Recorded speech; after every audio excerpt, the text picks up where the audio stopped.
इस बार 21 अप्रैल 2026 को supreme court में चल रहे स्पेशल एजुकेटर केस में क्या हुआ, जानकारी के लिए वीडियो को अंत तक जरूर देखें। नमस्कार साथियों, मैं जितेंद्र दीक्षित, आपका स्वागत है टेट सारथी परिवार में। सुप्रीम कोर्ट में जो विशेष शिक्षकों के लिए केस चल रहा है, उसमें 21 अप्रैल 2026 को जो ऑर्डर हुए, उसका ऑर्डर अपलोड हो गया है और उसकी जानकारी लेकर मैं आपके सामने उपस्थित हुआ हूँ। इस बार सुनवाई भारत के 4 राज्यों की होनी थी: केरल, मध्य प्रदेश, बिहार, झारखंड और दिल्ली। सुनवाई के उपरांत कोर्ट ने जो आदेश दिए, उसकी पूरी जानकारी मैं आपको वीडियो में प्रस्तुत करने जा रहा हूँ। तो वीडियो को पूरा ध्यान से देखें और इसको सब्सक्राइब और लाइक जरूर करें, जिससे कि आपको सारी जानकारी समय पर मिलती रहे।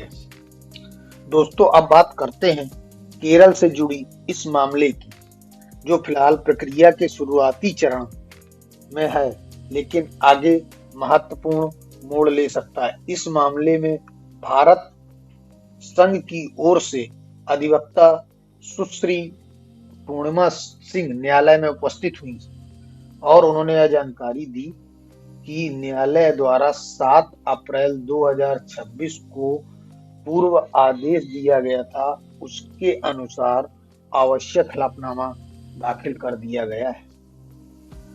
उन्होंने यह भी बताया कि हलफनामा कल शाम को ही दाखिल किया गया है और इसकी एक प्रति केरल राज्य की ओर से उपस्थित अधिवक्ता श्री निशे राजेन सोंकर को भी भेज दी गई है।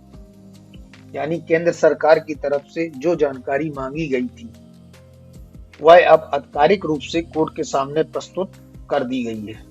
अब इसके बाद केरल राज्य की ओर से प्रतिक्रिया सामने आई। केरल राज्य का प्रतिनिधित्व कर रहे वरिष्ठ अधिवक्ता श्री पीवी दिनेश ने न्यायालय से अनुरोध किया कि उन्हें इस हलफनामे का अध्ययन करने और उस पर प्रतिक्रिया दाखिल करने के लिए कुछ समय दिया जाए। उन्होंने विशेष रूप से 2 सप्ताह का समय मांगा। न्यायालय ने इस अनुरोध को स्वीकार करते हुए केरल राज्य को 2 सप्ताह का समय दिया। यानी अब अगला कदम होगा केरल राज्य की आधिकारिक प्रतिक्रिया न्यायालय के सामने पेश करेगा। अंत में न्यायालय ने इस मामले की अगली सुनवाई की तारीख भी तय कर दी। अब केरल का मामला 5 मई 2026 को सुना जाएगा। इसके बाद कोर्ट ने मध्य प्रदेश राज्य को सुनना प्रारंभ किया। मध्य प्रदेश का प्रकरण अवमानना याचिका की गंभीरता को रेखांकित करता है। साथियों, यहाँ पर ध्यान देना पड़ेगा कि 85 संविदा शिक्षकों ने एक याचिका 2025 में दाखिल की थी, जिसमें राज्य पर न्यायालय के 3 विशिष्ट आदेशों 28 अक्टूबर 2021, 21 जुलाई 2022 और 7 मार्च 2025 के मामले को जानबूझकर उल्लंघन का गंभीर आरोप लगाया है। याचिकाकर्ताओं की ओर से उपस्थित अधिवक्ता श्री विष्णु शंकर जैन ने न्यायालय के समक्ष यह स्पष्ट रूप से कहा कि सभी याचिकाकर्ताओं के पास भारतीय पुनर्वास परिषद यानी आरसीआई द्वारा निर्धारित आवश्यक योग्यताएं मौजूद हैं। उन्होंने यह भी बताया कि इन संविदा विशेष शिक्षकों का कार्यकाल 30 अप्रैल 2026 को समाप्त होने वाला है। इसलिए न्यायालय से अनुरोध किया गया कि उनके कार्यकाल को बढ़ाने के लिए उचित आदेश पारित किया जाए। इस पर कोर्ट ने मामले को गंभीरता से लेते हुए नोटिस जारी किया और यह भी कहा कि प्रतिवादियों को व्यक्तिगत रूप से उपस्थित रहने की आवश्यकता नहीं होगी जब तक कि अदालत आवश्यक न समझे। मध्य प्रदेश राज्य की ओर से उपस्थित अतिरिक्त महाधिवक्ता श्री अमित शर्मा ने न्यायालय को बताया कि विशेष शिक्षकों की योग्यता की जांच के लिए एक स्क्रीनिंग समिति का गठन कर दिया गया है। उन्होंने यह भी सुझाव दिया कि याचिकाकर्ता को निर्देशित दिया है कि वे अपनी अपनी योग्यताओं के सत्यापन के लिए स्क्रीनिंग समिति के समक्ष उपस्थित हों। दोनों पक्षों की दलील सुनने के बाद न्यायालय ने एक बहुत ही महत्वपूर्ण आदेश दिया। न्यायालय ने स्पष्ट रूप से निर्देश दिया कि 31 जुलाई 2026 तक या जब तक अगला आदेश नहीं आता है तब तक इन 85 याचिकाकर्ताओं के साथ वर्तमान में कार्यरत सभी संविदा विशेष शिक्षकों की सेवा में किसी प्रकार का व्यवधान नहीं डाला जाएगा। यानी कि जब तक कोर्ट कोई आदेश नहीं करता है तब तक मध्य प्रदेश सरकार संविदा कर्मी विशेष शिक्षकों को नहीं निकाल सकती है। इसके साथ ही कोर्ट ने यह भी कहा कि इस आदेश का पालन सुनिश्चित करने के लिए आवश्यकता पड़ने पर इन शिक्षकों का कार्यकाल भी बढ़ाया जा सकता है। इसी बीच याचिकाकर्ताओं को यह निर्देश दिया गया कि वे स्क्रीनिंग समिति के सामने उपस्थित हों, जिसकी तिथि उनके अधिवक्ता को सूचित की जाएगी। स्क्रीनिंग समिति को यह जिम्मेदारी दी गई कि वह भारतीय पुनर्वास परिषद के मानकों के अनुसार विशेष शिक्षकों की योग्यताओं का सत्यापन करे और 31 जुलाई 2026 तक अपनी रिपोर्ट एक सीलबंद लिफाफे में न्यायालय के समक्ष प्रस्तुत करे। इसके अलावा 6 जुलाई 2023 को जारी विज्ञापन के तहत अन्य रिक्त पदों को भरने की जो प्रक्रिया शुरू की गई थी वह जारी रहेगी। इस भर्ती प्रक्रिया में 7 मार्च 2025 के आदेश के अनुसार संविदा विशेष शिक्षकों के लिए 232 पद आरक्षित किए गए। बिहार अधिवक्ता द्वारा जानकारी सुनवाई के दौरान दी गई कि इस मामले में दिनांक 20 अप्रैल 2026 को न्यायालय में एक हलफनामा प्रस्तुत किया गया है। इस हलफनामे से स्पष्ट होता है कि विशेष आवश्यकता वाले बच्चों के लिए विशेष शिक्षक के कुल स्वीकृत पद 7,279 हैं।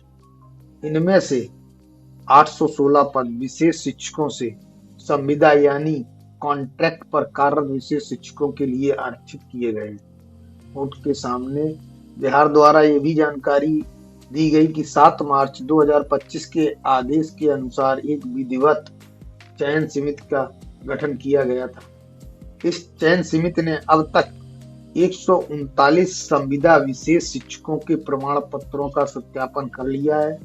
इन 139 शिक्षकों के बारे में यह पुष्टि की गई है कि उन्होंने शिक्षक पात्रता परीक्षा टेट पास कर रखी है और उनके पास भारतीय पुनर्वास परिषद यानी आरसीआई द्वारा निर्धारित सभी योग्यताएं भी मौजूद हैं।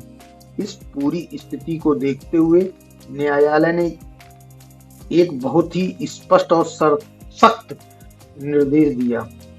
कोर्ट ने राज्य सरकार को आदेश दिया कि इन 139 संविदा विशेष शिक्षकों की सेवाओं को नियमित करने के लिए तत्काल कदम उठाए जाएं और यह प्रक्रिया अधिकतम 1 महीने के भीतर पूरी की जाए। यानी साफ तौर पर कहा गया है कि इन 139 शिक्षकों के लिए अब स्थायी नियुक्ति का रास्ता लगभग तय हो चुका है बिहार में। अब बात करते हैं बाकी उम्मीदवारों की। शेष 649 उम्मीदवारों के प्रमाण पत्रों का सत्यापन अभी बाकी है और कोर्ट के निर्देश अनुसार इस प्रक्रिया को भी पूरा किया जा रहा है। हालांकि न्यायालय ने एक महत्वपूर्ण शर्त भी रखी। यदि अंतिम योग्यता सूची तैयार हो जाती है तो उसे सीधे लागू नहीं किया जा सकता। उस सूची को लागू करने से पहले न्यायालय की अनुमति लेना अनिवार्य होगा। इसके साथ ही न्यायालय ने वेतन को लेकर भी एक आम बात कही है। अगर इन संविदा विशेष शिक्षकों को नियमित करने के बाद उन्हें 7 मार्च 2000 के आदेश के अनुसार नियमित शिक्षकों के बराबर वेतन नहीं दिया जाता है, तो उन्हें यह अधिकार दिया गया है कि वे मामले को फिर से न्यायालय के संज्ञान में ला सकते हैं। अंत में न्यायालय ने इस पूरे मामले की सुनवाई के लिए निर्देश दिया है कि इसे 3 सप्ताह बाद पुनः सूचीबद्ध किया जाए। उसके बाद सुनवाई झारखंड राज्य की हुई। झारखंड में प्रस्तुत आंकड़े राज्य में विशेष शिक्षा के ढांचे की एक भयावह नीतिगत विफलता को दर्शाते हैं।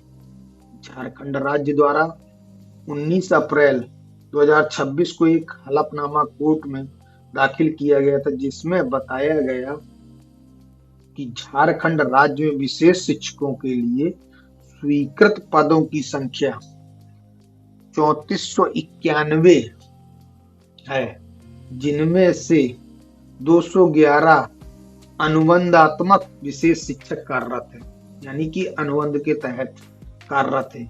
यह बात राज्य के अधिवक्ता श्री द्विवेदी जी ने बताते हुए कहा कि राज्य में स्क्रीनिंग समिति का भी गठन हो गया है और यह समिति सभी अनुबंधात्मक 211 विशेष शिक्षकों की योग्यताओं का सत्यापन 1 माह के भीतर कर लेगी। यानी कि झारखंड में जो 211 विशेष शिक्षक अनुबंध पर कार्य कर रहे हैं, उनकी भी स्क्रीनिंग 1 माह के अंदर हो जाएगी। और यदि इन विशेष शिक्षकों के पास आवश्यक शैक्षणिक योग्यताएं और कार्य अनुभव हैं से संबंधित योग्यताएं पाई जाती हैं, तो झारखंड राज्य 7 मार्च 2025 के आदेश में नियत शर्तों के अनुसार उनकी सेवा को नियमित करने की कार्रवाई कर सकता है, ऐसा झारखंड द्वारा बताया गया है। उसके बाद बात करते हैं दिल्ली की केस की। दोस्तों, दिल्ली केस बड़ा ही जटिल मोड़ पर चल रहा है। दिल्ली में विशेष शिक्षकों के 945 पदों को भरने के लिए 2022 और 2023 में विज्ञापन जारी किए गए थे, लेकिन इस मामले में एक अहम जानकारी सामने आई। दिल्ली राष्ट्रीय राजधानी क्षेत्र की ओर से उपस्थित अधिवक्ता श्री स्वाति घड़ियाल ने न्यायालय को बताया कि कोर्ट द्वारा पहले पारित किए गए अंतरिम आदेशों के कारण चयन प्रक्रिया पूरी होने के बावजूद भी परिणाम घोषित नहीं किए जा सके। यानी कि जो चयन हो चुका था उसका अभी तक रिजल्ट जारी नहीं किया गया था। अब न्यायालय ने इस स्थिति को ध्यान में रखते हुए एक महत्वपूर्ण निर्देश दिया। न्यायालय ने कहा कि यदि वास्तव में ये 945 उम्मीदवारों का चयन हो चुका है, तो उनकी चयन सूची 28 अप्रैल 2026 को एक सीलबंद लिफाफे में न्यायालय के समक्ष प्रस्तुत की जाए। अब आगे की स्थिति और भी महत्वपूर्ण हो जाती है। कोर्ट के सामने यह भी जानकारी रखी गई कि दिल्ली में विशेष शिक्षकों के कुल 4313 पद स्वीकृत हैं, जिनमें से लगभग 1771 पद अभी भी खाली हैं। क्योंकि 945 उम्मीदवारों का चयन पहले ही हो चुका है, इसलिए न्यायालय ने संकेत दिया कि अगली सुनवाई में एक महत्वपूर्ण इन शेष पदों के लिए भी लिया जाएगा। अगली तारीख पर पात्रता के आधार पर वर्तमान में कार्यरत सभी संविदा विशेष शिक्षकों के दावों पर भी विचार किया जाएगा। यानी अब संभावना बनती है कि संविदा पर कार्य कर रहे शिक्षकों को भी इस प्रक्रिया में प्राथमिकता या अवसर मिल सकता है। अंत में न्यायालय ने स्पष्ट किया कि दिल्ली से संबंधित इस पूरे मामले की अगली सुनवाई 28 अप्रैल 2026 को दोपहर 3 बजे की जाएगी और इसी दिन गुजरात, उत्तर प्रदेश, छत्तीसगढ़ से जुड़े मामलों पर भी एक साथ सुनवाई की जाएगी। यानी कि अब जब अगली सुनवाई 28 अप्रैल को होगी तो उस दिन दिल्ली को पुनः सुना जाएगा और गुजरात, उत्तर प्रदेश, छत्तीसगढ़ के मामलों को भी पूरी तरीके से ध्यान देते हुए सुना जाएगा। तो साथियों, कोर्ट अपनी तारीखों पर प्रकरणों पर पूरा ध्यान दे रही है और कार्रवाई भी कर रही है, लेकिन अभी सरकारों की तरफ से शिथिलता बरती जा रही है, जो कि उनके लिए बहुत दिनों तक ऐसा करने के लिए नहीं हो पाएगा और उनको कोई ना कोई निर्णय जल्दी ही लेना पड़ेगा। साथियों, आप सभी हमारे चैनल को सब्सक्राइब और लाइक जरूर कर लें, जिससे कि जो भी जानकारी आए हम आप लोगों तक शीघ्र से शीघ्र पहुंचा सकें। धन्यवाद।